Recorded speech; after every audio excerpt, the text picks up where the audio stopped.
ਅਸੀਂ ਸੈਂਕੜੇ ਵਾਰ ਕਹਿ ਚੁੱਕੇ ਹਾਂ, ਜੇ ਇਹਨਾਂ ਮੁਲਕਾਂ ਦੇ ਵਿੱਚ ਅਸੀਂ ਈਸਾਈਆਂ ਦੇ ਮੁਲਕਾਂ ਦੇ ਵਿੱਚ ਰਹਿ ਕੇ ਸੁੱਖ ਦੇ ਨਾਲ ਆਪਣੀ ਜਿੱਦਾਂ ਦਾ ਹੈਗਾ ਜੀਵਨ ਜੀਨੇ ਆ, ਇੱਦਾਂ ਦਾ ਅਸੀਂ ਹਿੰਦੁਸਤਾਨ 'ਚ ਵੀ ਰਹਿ ਕੇ ਜੀ ਸਕਦੇ ਹਾਂ। ਸਾਨੂੰ ਕਦੇ ਮੁਸ਼ਕਿਲ ਨਹੀਂ ਆਈ ਵੀ ਇਹ ਮੁਲਕਾਂ ਦੇ ਵਿੱਚ ਈਸਾਈਆਂ ਦਾ 12 ਪਹਿਰਾ ਕਾਤੇ ਆ, ਕਿਉਂਕਿ ਉਹ ਸਾਨੂੰ ਸਾਡੀ ਜ਼ਿੰਦਗੀ ਜੀਣ ਦਾ ਹੱਕ ਦੇ ਰਹੇ ਆ। ਇੰਨਾ ਹੱਕ ਸਾਨੂੰ ਹਿੰਦੁਸਤਾਨ ਦੇ ਵਿੱਚ ਆਰਾਮ ਨਾਲ ਮਿਲ ਜਾਵੇ ਤੇ ਕੋਈ ਪ੍ਰੋਬਲਮ ਨਹੀਂ। ਉਹ ਸਾਨੂੰ ਸ਼ਾਇਦ ਕਦੇ ਵੀ ਹਿੰਦੁਸਤਾਨ ਦੇ ਵੱਲੋਂ, ਹਿੰਦੂਆਂ ਵੱਲੋਂ ਇੰਨੇ ਧੱਕੇ ਦੇ ਨਾਲ ਨਹੀਂ ਖੋਇਆ ਗਿਆ ਜਿੰਨੇ ਧੱਕੇ ਨਾਲ ਇਹ ਅਕਾਲ ਤਖਤ ਦਾ ਸਿਸਟਮ, ਇਹ ਟਕਸਾਲੀ ਲਾਣਾ, ਪੁਜਾਰੀ ਲਾਣਾ ਸਾਡੇ ਕੋਲੋਂ ਖੋ ਰਿਹਾ ਹੈ। ਗੁਰੂ ਸਾਹਿਬ ਨੂੰ ਵੀ, ਕਿਸੇ ਵੀ ਗੁਰੂ ਸਾਹਿਬ ਦੇ ਉਜੜਨ ਵਿੱਚ ਕਦੇ ਧਿਆਨ ਨਾਲ ਦੇਖ ਲਿਓ। ਭਾਈ ਲਹਿਣਾ ਜੀ ਦੇ, ਗੁਰੂ ਅੰਗਦ ਦੇਵ ਜੀ ਦੇ ਕਰਤਾਰਪੁਰ ਛੱਡਣ ਵੇਲੇ ਕਿਹੜਾ ਮੁਗਲ ਬਾਦਸ਼ਾਹ, ਕਿਹੜੀ ਸਰਕਾਰੀ ਮਿਸ਼ਨਰੀ ਕੰਮ ਕਰਦੀ ਆ? ਸੋਚ ਕੇ ਦੱਸੋ। ਸਿੱਧੇ ਸ਼ਬਦਾਂ 'ਚ, ਸਿੱਧੇ ਤੌਰ ਤੇ, ਸਿੱਧੀ ਟੱਕਰ ਵਜੋਂ ਕਿਹੜੇ ਹਿੰਦੂ ਮੰਦਰ ਦਾ ਪੁਜਾਰੀ, ਕਿਹੜਾ ਹਿੰਦੂਆਂ ਦਾ ਆਗੂ ਉੱਥੇ ਖੜਾ ਹੈ ਤੈਨੂੰ ਇੱਥੇ ਰਹਿਣ ਨਹੀਂ ਦੇਣਾ ਸੀ? ਦੱਸੋ। ਤੀਜੇ ਪਾਤਸ਼ਾਹ ਦੇ ਗੋਇੰਦਵਾਲ ਛੱਡਣ ਵੇਲੇ ਦੇਖ ਲਓ, ਚੌਥੇ ਪੰਜਵੇਂ ਪਾਤਸ਼ਾਹ ਦੇ ਵੇਲੇ ਤੁਹਾਨੂੰ ਚੰਗੀ ਤਰ੍ਹਾਂ ਪਤਾ ਲੱਗ ਜਾਣਾ ਆ ਵੀ ਇਹ ਜਿਹੜੇ ਸਾਡੇ ਪੁਜਾਰੀ ਬਣੇ ਸੀ ਨਾ, ਉਹੀ ਜੜ੍ਹਾਂ 'ਚ ਬੈਠੇ। ਜਿੱਦਾਂ ਢਿੱਲੋਂ ਆ ਨਾ, ਜਿਹੜੀਆਂ ਗੱਲਾਂ ਕਰ ਰਿਹਾ ਆ, ਇਹ ਸਿੱਖ ਬਣ ਕੇ ਕਰ ਰਿਹਾ ਆ, ਸਿੱਖੀ ਦੇ ਬਿਹਾਫ ਤੇ ਕਰ ਰਿਹਾ ਆ, ਪਰ ਕਰ ਉਹ ਰਿਹਾ ਆ ਜਿਹੜੀਆਂ ਉਹ ਚਾਹੁੰਦੇ ਆ, ਜਿਹੜੀ ਪ੍ਰੋਗਰਾਮਿੰਗ ਉਹਨਾਂ ਨੇ ਕੀਤੀ ਆ।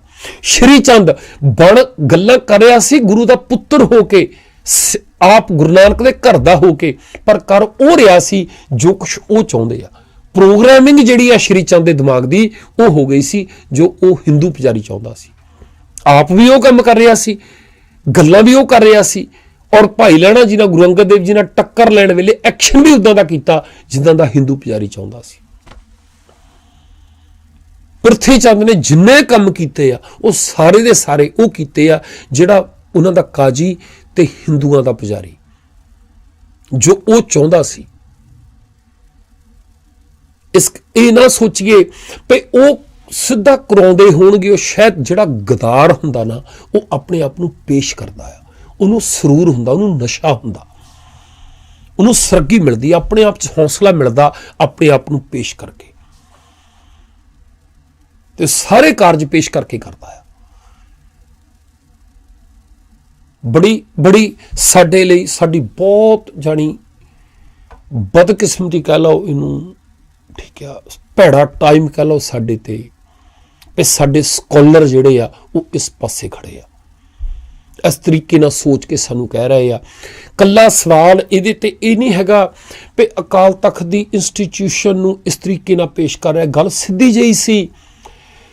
ਮੈਂ ਗੱਲ ਕਰਦਾ ਸੀ ਉਸ ਵੇਲੇ ਵੀ 10 ਪਾਤਸ਼ਾਹੀਆਂ ਚੋਂ ਪਹਿਲਿਆਂ ਨੂੰ ਛੱਡ ਕੇ 9 ਪਾਤਸ਼ਾਹੀਆਂ ਚੋਂ ਈਵਨ ਗੁਰੂ ਨਾਨਕ ਦੇਵ ਜੀ ਨੇ ਕਦੇ ਵੀ ਇਹ ਨਹੀਂ ਕਿਹਾ ਹੋਣਾ ਆਪਣੀ ਗੱਲ ਕਰਨ ਲੱਗੇ ਨੇ ਵੀ ਮੈਨੂੰ ਰੱਬ ਨੇ ਭੇਜਿਆ ਆ, ਮੇਰੀ ਗੱਲ ਮੰਨੋ।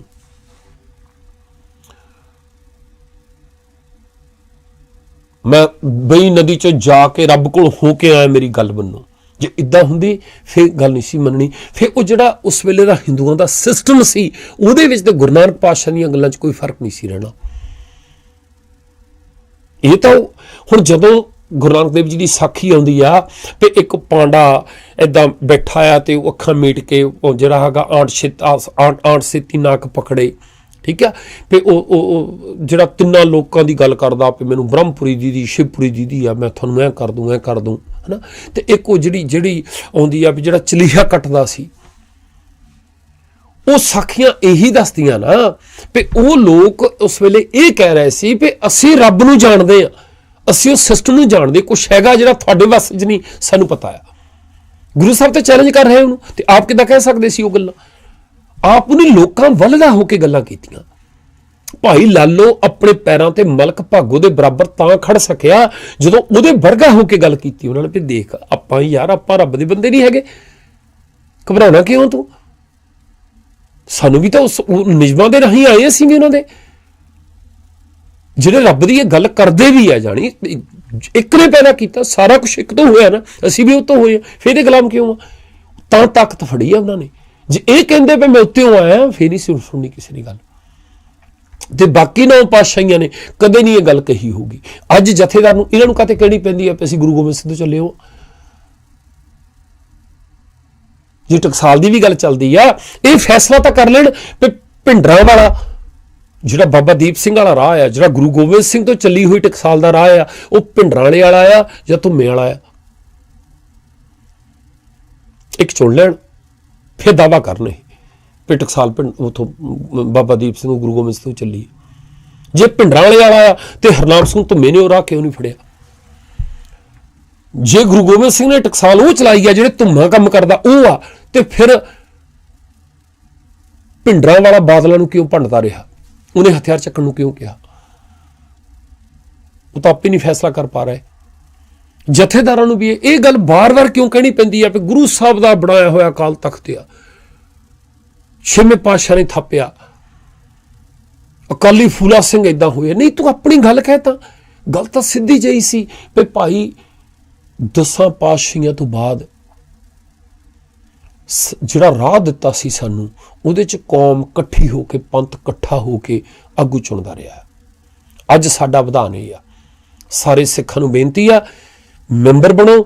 ਸ਼੍ਰੋਮਣੀ ਕਮੇਟੀ ਦੀ ਇਲੈਕਸ਼ਨ ਹੁੰਦੀ ਆ, ਤੁਸੀਂ ਪੰਜਾਬ ਦੇ ਵਿੱਚ ਜਿਸ ਰੇਂਜ ਤੱਕ ਤੁਹਾਡਾ ਹੈਗਾ ਆ ਉਹ ਰੱਖ ਲਓ। ਬਾਕੀ ਜਿਹੜੇ ਬਾਹਰਲੇ ਮੁਲਕਾਂ 'ਚ ਬੰਦੇ ਬੈਠੇ ਆ, ਜਿਹੜੇ ਸਿੱਖ ਧਰਮ ਨਾਲ ਸੰਬੰਧਿਤ ਆ, ਉਹਨਾਂ ਦੀ ਲਿਸਟ ਬਣਾਓ, ਉਹਨਾਂ ਦਾ ਨੁਮਾਇੰਦਾ ਚੁਣੋ,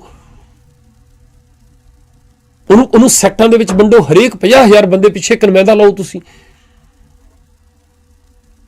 ਹੁਣ ਅਮਰੀਕਾ ਦੇ ਵਿੱਚ ਅਗਲੇ ਕਹਿੰਦੇ 10 ਲੱਖ ਪਾਪੂਲੇਸ਼ਨ ਹੈ, 8 ਲੱਖ ਪਾਪੂਲੇਸ਼ਨ ਹੈ ਸਾਡੀ। ਕੈਨੇਡਾ ਦੇ ਵਿੱਚ 5 ਲੱਖ ਆ, 6 ਲੱਖ ਆ, ਠੀਕ ਹੈ। ਉਹਦੇ 'ਚ ਉਹਨਾਂ ਨੂੰ ਕਹੋ ਵੀ ਰਜਿਸਟਰ ਹੋਵੋ ਭਾਈ, ਇੱਕ ਵੈਬਸਾਈਟ ਤੇ ਫਾਰਮ ਭਰੋ ਵੀ ਜਿਹੜਾ ਸਿੱਖ ਧਰਮ ਦੇ ਵਿੱਚ ਬਿਲੀਵ, ਜਿਹੜਾ ਆਪਣੇ ਆਪ ਨੂੰ ਕਹਿੰਦਾ ਮੈਂ ਸਿੱਖ ਆ, ਲਿਸਟ ਬਣਾਓ ਇੱਕ। ਉਹਦੇ 50,000 ਬੰਦੇ ਪਿੱਛੇ ਇੱਕ ਨੁਮਾਇੰਦਾ ਚੁਣ ਲਓ। ਜਿਹੜਾ ਬੰਦਾ ਤੁਹਾਡੇ ਉਹਦੇ ਵਿੱਚ ਸ਼ਾਮਿਲ ਹੋਣਾ ਚਾਹੁੰਦਾ ਆ, ਉਹ ਨੁਮਾਇੰਦਾ ਚੁਣਨ ਦੇ ਉਸ ਪ੍ਰੋਸੈਸ ਦੇ ਵਿੱਚ ਹਿੱਸਾ ਪਾਵੇ ਅਗਲਾ।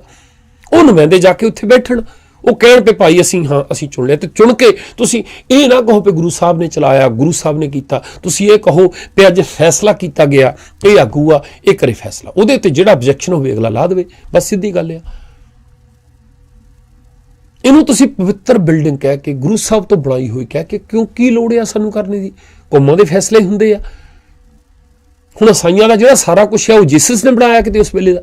ਸਮੇਂ ਦੇ ਉੱਤੇ ਅਗਲੇ ਫੈਸਲਾ ਕਰਦੇ ਆ। ਨਿਊਜ਼ੀਲੈਂਡ ਦੀ ਸਰਕਾਰ ਆ, ਅਮਰੀਕਾ ਦੀ, ਕੈਨੇਡਾ ਦੀ, ਜਿੰਨੀਆਂ ਵੀ ਸਰਕਾਰਾਂ ਚੁਣੀਆਂ ਜਾਂਦੀਆਂ ਆ, ਇਹਨਾਂ ਨੂੰ ਪ੍ਰਧਾਨ ਮੰਤਰੀ ਨੂੰ ਉਹਨਾਂ ਨੇ ਥੋੜ੍ਹਾ ਥਾਪਿਆ। ਹੁਣ ਇਟਲੀ ਦੇ ਵਿੱਚ ਵੀ ਜਿਹੜਾ ਉੱਥੇ ਦਾ ਪ੍ਰਧਾਨ ਮੰਤਰੀ ਆ, ਇੰਗਲੈਂਡ ਦਾ ਪ੍ਰਧਾਨ ਮੰਤਰੀ ਆ, ਉਹ ਇਹ ਕਹਿੰਦੇ ਆ ਸਾਨੂੰ ਜੀਸਸ ਨੇ ਥਾਪਿਆ, ਉੱਥੋਂ ਚੱਲੇ ਆਏ ਅਸੀਂ। ਸਾਡੇ ਸਾਹਮਣੇ ਤਾਂ ਚੁਣੇ ਗਏ ਆ ਉਹ, ਪਰ ਫੈਸਲੇ ਉਹ ਕਰਦੇ ਜਿਹੜੀ ਉਹਨਾਂ ਦੀ ਕੌਮ ਦੀ ਬਿਹਤਰੀ ਦੇ ਲਈ ਆ। ਸਾਨੂੰ ਇਹ ਕਿਉਂ ਕਹਿਣਾ ਪੈ ਰਿਹਾ ਗੁਰੂ ਸਾਹਿਬ ਤੋਂ ਚੱਲੇ ਅਸੀਂ? ਬਿਹਤਰੀ ਦੇ ਫੈਸਲੇ ਕਰੋ, ਜ਼ਿੰਮੇਵਾਰੀ ਲਓ, ਤੁਸੀਂ ਆਗੂ ਆ ਭਾਈ, ਕਰੋ ਬਸ। ਹੁਣ ਇਹ ਗੱਲ ਜੇ ਤੁਸੀਂ ਕਹਿੰਦੇ ਆ ਵੀ ਉਹ ਸਟੈਂਡ, ਉਹ ਪੋਜੀਸ਼ਨ ਲੈ ਸਕਦਾ ਆ ਜਿਹੜੀ ਲੋਕ ਚਾਹੁੰਦੇ ਆ, ਫਿਰ ਆਗੂ ਕਾਹਦਾ ਹੋਇਆ ਉਹ? ਹੁਣ ਟੀਚਰ ਆ, ਕਲਾਸ ਦੇ ਵਿੱਚ ਆਇਆ ਹੈ, ਉਹ ਕਹਿੰਦਾ ਵੀ ਟੀਚਰ ਤਾਂ ਉਹ ਪੜ੍ਹਾ ਸਕਦਾ ਆ ਜਿਹੜਾ ਨਿਆਣੇ ਚਾਹੁੰਦੇ ਆ। ਹੁਣ ਨਿਆਣੇ ਕਿਹੜਾ ਚਾਹੁੰਗੇ? ਜਿਹੜੇ ਚੈਪਟਰ ਪਤਾ ਹੀ ਨਹੀਂ ਨਿਆਣਿਆਂ ਨੂੰ, ਜਿਹੜੇ ਪੜ੍ਹੇ ਹੀ ਨਹੀਂ, ਉਹ ਕਹਿਣਗੇ ਵੀ ਆਹ ਪੜ੍ਹਾ ਸਾਨੂੰ। ਉਹ ਤਾਂ ਉਹੀ ਜਿਹੜੇ ਪੜ੍ਹੇ ਹੋ ਆ, ਜਿਹੜੇ ਆਉਂਦੇ ਆ ਬੱਚੇ, ਤਾਂ ਉਹੀ ਕਹਿਣਗੇ ਨਾ ਪਿਆ ਡਿਸਕਸ ਕਰੋ। ਤੇ ਪਰ ਟੀਚਰ ਨੂੰ ਪਤਾ ਆ ਵੀ ਜਿਹੜੀਆਂ ਗੱਲਾਂ ਇਹਨਾਂ ਨੂੰ ਆਉਂਦੀਆਂ ਆ, ਜੇ ਉਹੀ ਕਰਦੇ ਰਹੇ ਇਹ ਨਹੀਂ ਬੋਰ ਹੋ ਜਾਣਾ, ਇਹਨਾਂ ਦੇ ਦਿਮਾਗ ਦਾ ਵਿਕਾਸ ਨਹੀਂ ਹੋਣਾ। ਇਹਨਾਂ ਨੂੰ ਨਵੇਂ ਚੈਲੰਜ ਦੇਣੇ ਪੈਣੇ ਆ। ਔਖੇ ਲੱਗਦੇ ਆ, ਤੰਗ ਹੁੰਦੇ ਆ ਬੱਚੇ, ਕੋਈ ਗੱਲ ਨਹੀਂ, ਤੰਗ ਕੀ ਹੋ ਗਿਆ? ਫਿਰ ਐਗਜ਼ਾਮ ਰੱਖੇ ਜਾਂਦੇ ਆ, ਸਟ੍ਰੈਚ ਹੁੰਦਾ ਦਿਮਾਗ। ਕਿੰਨਾ ਕੁਛ ਪੜ੍ਹਾਈ ਦੇ ਵਿੱਚ ਸ਼ਾਇਦ 30-40% ਇਹੋ ਜਿਹਾ ਹੋਵੇ ਜਿਹੜਾ ਕਦੇ ਵੀ ਉਹਦੀ ਜ਼ਿੰਦਗੀ ਦੇ ਵਿੱਚ ਕੰਮ ਨਹੀਂ ਆਉਣਾ, ਪਰ ਉਹਨਾਂ ਨੂੰ ਇਹ ਪਤਾ ਆ ਵੀ ਜੇ ਇਹ ਸਵਾਲ ਹੱਲ ਕਰਨ ਲੱਗ ਪਿਆ ਨਾ, ਜਦੋਂ ਜ਼ਿੰਦਗੀ 'ਚ ਇਹਨੂੰ ਪ੍ਰੋਬਲਮ ਆਉਣੀ ਆ, ਉਦੋਂ ਟਕਾ ਆ ਜਾਣਾ, ਸਹਿ ਆ ਜਾਣਾ ਇਹਦੀ ਜ਼ਿੰਦਗੀ 'ਚ। ਇਹਦਾ ਪ੍ਰੋਬਲਮ ਸੋਲਵਿੰਗ ਦਾ ਪ੍ਰੋਸੈਸਰ ਜਿਹੜਾ ਆ ਉਹ ਕੰਮ ਕਰਨ ਲੱਗ ਪੈਣਾ। ਅਲਜਬਰੇ ਦੇ ਬਹੁਤੇ ਸਵਾਲ ਇਸੇ ਲਈ ਹੁੰਦੇ ਆ ਕਿ ਤੁਹਾਨੂੰ ਸਟ੍ਰੈਸ ਲੈਣੀ ਆ ਜਾਏ, ਤੁਸੀਂ ਹਿੱਸੇ ਵੰਡ ਸਕੋ। ਸਮੱਸਿਆ ਜਦੋਂ ਆਉਂਦੀ ਹੈ, ਜਦੋਂ ਵਾਈਫ ਆ, ਮਾਂ ਆ, ਪਿਓ ਆ, ਭਰਾ ਆ, ਬੱਚੇ ਆ, ਗੁਆਂਢੀ ਆ, ਕੰਮ ਦੇ ਉੱਤੇ ਜਦੋਂ ਝਗੜਾ ਪੈਂਦਾ, ਆਪਣੇ ਆਪ ਨੂੰ ਵੱਖਰਾ ਰੱਖ ਕੇ ਦੇਖ ਸਕੋ, ਪੇਸ਼ਾ ਇਹ ਕਹਿ ਰਿਹਾ ਆ, ਇਹਦੀ ਇਹ ਪੋਜੀਸ਼ਨ ਆ, ਇਹ ਆਹ ਕਹਿ ਰਿਹਾ, ਇਹਦੇ ਇੰਨੇ ਹੱਕ ਬਣਦੇ ਆ, ਇੰਨੇ ਫਰਜ਼ ਬਣਦੇ ਨੇ, ਆਹ ਫਰਜ਼ ਨਹੀਂ ਨਿਭਾਏ, ਇਹਨੇ ਆਹ ਵਾਧੂ ਨਿਭਾਏ ਆ, ਇਸ ਕਰਕੇ ਇੱਥੇ ਇਹਦਾ ਹੱਕ ਬਣਦਾ ਆ। ਉਹ ਪ੍ਰੋਬਲਮ ਸੋਲਵ ਕਰ ਸਕੇ ਆਪਣੀ। पर जे टीचर ये कहे कि क्योंकि बच्चे ये चाहते हैं इस करके मैं यही पढ़ाऊँगा, फिर ना विकास हो सकिया। फिर तो नियाणे उस क्लास च रहणगे सारी उम्र। एक सिੱਖੀ ਦਾ ਸਕੂਲ ਆ ਸਾਡਾ ਧਰਮ ਆ, ਜਿਹਦੇ ਵਿੱਚ ਅਸੀਂ ਉਹਨਾਂ ਆਗੂਆਂ ਦੇ ਵਸ ਪਿਓ ਆ ਜਿਹੜੇ ਇਹ ਕਹਿੰਦੇ ਪਏ ਕਿਉਂਕਿ ਲੋਕ ਚਾਹੁੰਦੇ, ਸੰਗਤ ਚਾਹੁੰਦੀ ਆ। ਉਹ ਕਹਿੰਦਾ ਮੈਂ ਅਕਾਲੀ ਫੂਲਾ ਸਿੰਘ ਵਰਗਾ ਜਥੇਦਾਰ ਹੋ ਸਕਦਾ, ਸੰਗਤ ਸਾਥ ਦੇਵੇ। ਲੱਖ ਲਾਹਣਤ ਆ ਤੁਹਾਡੇ। ਤੂੰ ਜ਼ਿੰਮੇਵਾਰੀ ਲੈ ਭਾਈ, ਤੂੰ ਫੈਸਲੇ ਕਰ, ਉਹ ਨਿਆਂ ਕਰ, ਨਿਰਪੱਖ ਹੋਣਾ ਪੈਣਾ ਤੁਹਾਨੂੰ। ਜੇ ਤੁਸੀਂ ਕਹਿੰਦੇ ਆ ਸਾਡਾ ਮਤਲਬ ਨਹੀਂ ਹੈਗਾ, ਜੇ ਤੁਸੀਂ ਕਹਿੰਦੇ ਆ ਦਾਅਵਾ ਕਰਦੇ ਆ ਕਿ ਅਸੀਂ ਸਵਾਰਥੀ ਨਹੀਂ ਹੈਗੇ, ਜੇ ਤੁਸੀਂ ਕਹਿੰਦੇ ਅਸੀਂ ਕਿਸੇ ਦੇ ਗੁਲਾਮ ਨਹੀਂ ਹੈਗੇ, ਤੇ ਤੁਹਾਡੇ ਵਿਚਾਰਾਂ ਦੇ ਵਿੱਚ ਸਪਸ਼ਟਤਾ ਵੀ ਚਾਹੀਦੀ ਆ, ਨਿਰਪੱਖਤਾ ਵੀ ਚਾਹੀਦੀ ਆ। ਪੱਖਪਾਤੀ ਬਿਰਤੀ ਵਾਲਾ ਬੰਦਾ ਕਦੇ ਦਾਅਵਾ ਨਹੀਂ ਕਰ ਸਕਦਾ ਕਿ ਮੈਂ ਸਵਾਰਥੀ ਨਹੀਂ ਹੈਗਾ। ਪੱਖਪਾਤੀ ਸਵਾਰਥੀ ਬੰਦੇ ਦੇ ਸਾਰੇ ਸਿਧਾਂਤ, ਸਾਰੇ ਵਿਚਾਰ ਪੱਖਪਾਤੀ ਹੋ ਜਾਂਦੇ ਆ, ਉਲਾਰੂ ਹੋ ਜਾਂਦਾ ਉਹ। ਇਸੇ ਕਰਕੇ ਗੁਲਾਮ ਬਣਦਾ ਆ। ਬੈਲੈਂਸ ਨਹੀਂ ਰਹਿ ਪਾਉਂਦਾ, ਸੰਤੁਲਿਤ ਨਹੀਂ ਰਹਿ ਪਾਉਂਦਾ, ਉਹ ਡਿੱਗ ਪੈਂਦਾ। ਉਹਨੂੰ ਥਾਲੀ ਦਾ ਬੈਂਗਣ ਕਹਿੰਦੇ ਆ। ਜਿੱਦ ਨੂੰ ਢਲਾਣ ਹੋਈ ਉਹਨੂੰ ਰੁੜ ਜਾਂਦਾ ਉਹ। ਡਰਾਵਾ ਆਇਆ, ਧਮਕੀ ਮਿਲੀ ਤਾਂ ਰੁੜ ਗਿਆ, ਕਿਸੇ ਨੇ ਲਾਲਚ ਦਿੱਤਾ ਤਾਂ ਰੁੜ ਗਿਆ। ਇਹਨੂੰ ਭਾਈ ਗੁਰਦਾਸ ਕਹਿੰਦੇ ਆ, ਸੱਚਾ ਸਾਹਿਬ ਛੱਡ ਕੇ ਮਨਮੁਖ ਹੋਏ ਬੰਦੇ ਦਾ ਬੰਦਾ। ਗੁਲਾਮਾਂ ਦੇ ਗੁਲਾਮ ਬਣਦੇ ਆ। ਫਿਰ ਇਹ ਇੰਟਰਪ੍ਰੀਟੇਸ਼ਨ, ਇਹ ਵਿਆਖਿਆ, ਇਹ ਗੱਲਾਂ ਸਾਨੂੰ ਸਕੋਲਰਾਂ ਨੇ ਦੱਸਣੀਆਂ ਸੀ, ਵਿਦਵਾਨਾਂ ਨੇ। ਅਸੀਂ ਤਾਂ ਆਪਣੇ ਕੰਮ ਕਾਰ ਕਰਨੇ ਸੀ, ਸਾਡੇ ਕੋਲ ਥੋੜ੍ਹਾ ਟਾਈਮ ਆ ਕਿਤੇ। ਇਹਨਾਂ ਨੇ ਇਤਿਹਾਸ ਨੂੰ ਪੜ੍ਹ ਕੇ, ਗੁਰਬਾਣੀ ਨੂੰ ਪੜ੍ਹ ਕੇ ਉਹਦਾ ਇਹਨੇ ਗੁਰਬਾਣੀ ਦੀਆਂ ਪੰਕਤੀਆਂ ਥੋੜ੍ਹਾ ਸੁਣਾਉਣੀਆਂ ਸੀ ਸਾਨੂੰ। ਜੇ ਅਕਲ ਹੁੰਦੀ ਇਹਨਾਂ ਨੂੰ, ਇਹਨੇ ਹਵਾਲੇ ਥੋੜ੍ਹੀ ਦੇਣੇ ਸੀ ਇਤਿਹਾਸ ਦੇ। ਵੀ ਦੇਖੋ ਉਦੋਂ ਅਕਾਲੀ ਫੂਲਾ ਸਿੰਘ ਨੇ ਮਹਾਰਾਜਾ ਰਣਜੀਤ ਨੂੰ ਸੱਦਿਆ, ਉਹ ਆਏ ਆ, ਨਿਮਾਣੇ ਹੋ ਕੇ ਆਏ ਆ, ਇਹ ਇਤਿਹਾਸ ਆ ਸਾਡਾ, ਇਸ ਕਰਕੇ ਹੁਣ ਭਾਈ ਰਣਜੀਤ ਸਿੰਘ ਨੂੰ ਵੀ ਜਾਣਾ। ਹਵਾਲਾ ਨਹੀਂ ਸੀ ਦੇਣ ਦੀ ਲੋੜ। ਇਹਨਾਂ ਨੂੰ ਇਹ ਦਾਅਵਾ ਕਰਨ ਦੀ ਲੋੜ ਸੀ ਕਿ ਮੈਂ ਆਗੂ, ਮੈਨੂੰ ਪਤਾ ਹੈ ਚਲਾਉਣਾ ਕਿੱਦਾਂ ਹੈ ਕੌਮ ਨੂੰ। ਇਹ ਗੁੰਡਾਗਰਦੀ ਮੈਂ ਨਹੀਂ ਕੌਮ 'ਚ ਹੋਣ ਦਿੰਦਾ। ਜ਼ਿੰਮੇਵਾਰ ਹੋਣ ਦੇ ਨਾਤੇ ਮੇਰਾ ਫਰਜ਼ ਬਣਦਾ ਆ। ਇਹ ਗੱਲ ਢੱਡਰੀਆਂ ਵਾਲਿਆਂ ਨੂੰ ਬੇਨਤੀ ਆ ਕੇ ਜਵਾਬ ਦੇਵੇ ਇਹਨਾਂ ਗੱਲਾਂ ਦਾ। ਇਹ ਗੱਲਾਂ ਕਹੀਆਂ ਕਿਉਂ ਨੇ? ਇਹ ਦਾਅਵਾ ਤਾਂ ਕਰ ਹੋਣਾ ਸੀ ਜੇ ਨਿਰਪੱਖ ਹੁੰਦਾ ਉਹ। ਫਿਰ ਕਹਿੰਦਾ ਵੀ ਨਹੀਂ ਭਾਈ, ਮੈਂ ਸਾਰੀ ਸੰਗਤ ਨੂੰ ਬੇਨਤੀ ਕਰਦਾ, ਖਬਰਦਾਰ ਜਿਹੜਾ ਬੰਦਾ ਪੰਥ ਵਿੱਚ ਰਹਿਣਾ ਚਾਹੁੰਦਾ ਆ, ਕੌਮ ਦਾ ਹਿੱਸਾ ਬਣ ਕੇ ਰਹਿਣਾ ਚਾਹੁੰਦਾ ਆ, ਉਹ ਸਾਥ ਨਾ ਦੇਵੇ ਇਹਨਾਂ ਦਾ, ਨਹੀਂ ਤਾਂ ਸਾਡੇ ਨਾਲ ਗੱਲ ਕਰੇ ਆ ਕੇ। ਇਹ ਗੜਸ ਤਾਂ ਆਉਣੀ ਸੀ ਜੇ ਨਿਰਪੱਖ ਹੁੰਦਾ। ਪੱਖਪਾਤੀ ਬੰਦੇ ਦੇ ਕੋਲ ਨਾ ਵਿਚਾਰਾਂ ਦੀ ਸਪਸ਼ਟਤਾ ਹੋ ਸਕਦੀ ਹੈ, ਨਾ ਨਿਰਪੱਖਤਾ ਹੋ ਸਕਦੀ ਹੈ। ਇਸ ਕਰਕੇ ਉਹਦੇ ਅੰਦਰ ਕੌਨਫੀਡੈਂਸ ਵੀ ਨਹੀਂ ਹੁੰਦਾ, ਆਤਮ ਵਿਸ਼ਵਾਸ ਖੋ ਜਾਂਦਾ ਉਹਦਾ। ਉਹ ਹਮੇਸ਼ਾ ਡਾਮਾਡੋਲ ਰਹਿੰਦਾ। ਉਹਨੂੰ ਆਪਣੇ ਆਪ ਤੇ ਭਰੋਸਾ ਨਹੀਂ ਹੁੰਦਾ ਵੀ ਮੇਰੀ ਗੱਲ ਕੋਈ ਮੰਨੂਗਾ ਕਿ ਨਹੀਂ ਮੰਨੂਗਾ। ਉਹ ਡਰਿਆ ਕੰਮ ਕਰਦਾ ਆ। ਤੁਸੀਂ ਆਪ ਵੀ ਜਿੱਥੇ ਜੌਬ ਕਰਦੇ ਆ, ਜਿਹੜੇ ਟੱਬਰ 'ਚ ਰਹਿੰਦੇ ਆ, ਸਾਡੇ ਬੱਚੇ ਆ, ਉਹ ਬੇਸ਼ੱਕ ਉਮਰ ਦੇ ਵਿੱਚ ਛੋਟੇ ਹੋਣ, ਸਭ ਤੋਂ ਪਹਿਲੀ ਸੰਸਥਾ ਬੱਚੇ ਦਾ ਵਾਹ ਜਦੋਂ ਹਸਬੈਂਡ ਵਾਈਫ ਦਾ ਆਪਸੀ 'ਚ ਇੱਕ ਦੂਜੇ ਨਾਲ ਪੈਂਦਾ, ਉੱਥੇ ਪਰਖੇ ਜਾਂਦੇ ਆ। ਜੇ ਉਹ ਆਤਮ ਵਿਸ਼ਵਾਸ ਉਹਨਾਂ ਦੇ ਅੰਦਰ ਨਾ ਹੋਇਆ, ਜੇ ਨਿਰਪੱਖਤਾ ਨਾ ਹੋਈ, ਜੇ ਸੰਤੁਲਿਤ ਸੋਚ ਨਾ ਹੋਈ, ਤੇ ਆਪਣੀ ਮਾਂ ਦੇ ਨਾਲ ਤੇ ਪਤਨੀ ਦੇ ਨਾਲ ਨਿਆਂ ਨਹੀਂ ਕਰ ਸਕਣਗੇ। ਔਰਤ ਦਾ ਹਮੇਸ਼ਾ ਸੁਪਨਾ ਹੁੰਦਾ ਵੀ ਮੈਂ ਉਹਦੇ ਲੜ ਲੱਗਾ ਜਿਹੜਾ ਨਿਰਪੱਖ ਹੋ ਕੇ ਦਲੇਰੀ ਦੇ ਨਾਲ ਆਪਣੇ ਫੈਸਲੇ ਆਪ ਕਰ ਸਕੇ। ਉਹ ਚਕਾਚੌਂਦ ਜਿਹੜੀ ਅਮੀਰੀ ਦੀ, ਪੈਸੇ ਦੀ, ਸਰੀਰ ਦੀ, ਉਹ ਬੜੇ ਥੋੜੇ ਚਿਰ ਲਈ ਹੁੰਦੀ ਆ। ਸਿਆਣੀਆਂ ਔਰਤਾਂ ਨੂੰ ਹਮੇਸ਼ਾ ਇੰਟੈਲੀਜੈਂਟ ਬੰਦੇ ਜਿਹੜੇ ਆ, ਦਿਮਾਗੀ ਬੰਦੇ ਜਿਹੜੇ, ਆਤਮ ਵਿਸ਼ਵਾਸ ਵਾਲੇ ਬੰਦੇ ਜਿਹੜੇ ਆ, ਉਹ ਅਪੀਲ ਕਰਦੇ ਆ। ਜੇ ਅਸੀਂ ਚਾਹੁੰਦੇ ਹਾਂ ਸਾਡੇ ਬੱਚਿਆਂ ਨੂੰ ਇੰਟੈਲੀਜੈਂਟ ਔਰਤਾਂ, ਸਿਆਣੀਆਂ ਔਰਤਾਂ ਮਿਲਣ, ਸਾਡੇ ਘਰ ਨੂੰ ਸੰਭਣ, ਮਾਤਾ ਗੁਜਰੀ ਆਂਗ ਏਦਾਂ ਪਤੀ ਦੇ ਸੀਸ ਜਾਣ ਤੇ ਵੀ ਬੱਚਿਆਂ ਨੂੰ ਸਾਂਭਣ ਜੋਗੀਆਂ ਹੋਣ, ਤੇ ਬੱਚਿਆਂ ਨੂੰ ਨਿਰਪੱਖ, ਸੰਤੁਲਿਤ, ਆਤਮ ਵਿਸ਼ਵਾਸੀ, ਸਿਆਣੇ, ਆਪਣੀ ਜ਼ਿੰਦਗੀ ਦੇ ਫੈਸਲਾ ਕਰਨੇ ਵਾਲੇ, ਆਪ ਫੈਸਲਾ ਕਰਨੇ ਵਾਲੇ ਬਣਾਈਏ। ਉਹਦਾ ਪ੍ਰੋਸੈਸ ਕਿਤੇ ਨਹੀਂ ਹੈਗਾ ਹੋਰ, ਸਾਰਾ ਕੁਛ ਆਪਣਾ ਹੈ ਤੁਹਾਡਾ। ਉਹ ਬੰਦੇ ਝੂਠ ਬੋਲਦੇ ਆ ਵੀ ਇੱਦਾਂ ਗੁਰਬਾਣੀ, ਇੱਦਾਂ ਸੁਖਮਨੀ ਸਾਹਿਬ ਦਾ ਪਾਠ ਕਰਨੇ ਨਾਲ, ਇੱਦਾਂ ਨਿਤਨੇਮ ਕਰਨੇ ਨਾਲ ਮਿਲ ਜਾਂਦਾ। ਹੁੰਦਾ ਤਾਂ ਇਹਨਾਂ ਕੋਲ ਹੋਣਾ ਸੀ ਆ ਜਿਹੜੇ ਬਾਦਲਾਂ ਦੀਆਂ ਚੱਪਲਾਂ ਚੱਟਦੇ ਫਿਰਦੇ ਆ।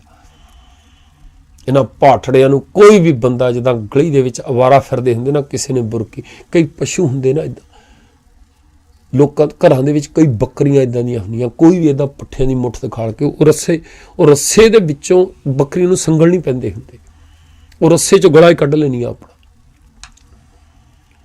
ਪਿੰਡਾਂ ਦੇ ਵਿੱਚ ਆਮ ਹੁੰਦਾ ਸੀ ਵੀ ਅਮਲੀ ਜਾ ਕੇ ਪੱਠਿਆਂ ਦੀ ਮੁੱਠ ਦਿਖਾ ਕੇ ਬੱਕਰੀ ਚੁੱਕ ਕੇ ਲੈ ਗਿਆ। ਬੱਕਰੀ ਦੀ ਖੂਬੀ ਇਹ ਹੁੰਦੀ ਆ, ਉਹ ਕਿਸੇ ਵੀ ਵੇਲੇ ਚੋਲੋ, ਦੁੱਧ ਮੜ ਜਾ ਕਰੋ, ਉਸੇ ਵੇਲੇ ਉਤਰ ਜਾਂਦਾ। ਮੱਝ ਦਾ ਤਾਂ ਟਾਈਮ ਹੁੰਦਾ, ਗਾਵਾਂ ਦਾ ਟਾਈਮ ਹੁੰਦਾ, ਬੱਕਰੀ ਨੂੰ ਕਿਸੇ ਵੇਲੇ ਚੋ ਲੈਂਦੇ ਆ। ਇੰਨਾ ਕੁ ਦੁੱਧ ਜਾਣੀ ਚਾਹ ਬਣਾਉਣ ਜੋਗਾ ਚਾਹੀਦਾ ਹੁੰਦਾ, ਉਹਨੂੰ ਲੈ ਜਾਂਦੀ। ਬਸ ਆ ਸਾਡੇ ਇੱਦਾਂ ਦੀਆਂ ਬੱਕਰੀਆਂ ਹੈ, ਕੋਈ ਵੀ ਚੁੱਕ ਕੇ ਲੈ ਜਾਂਦਾ।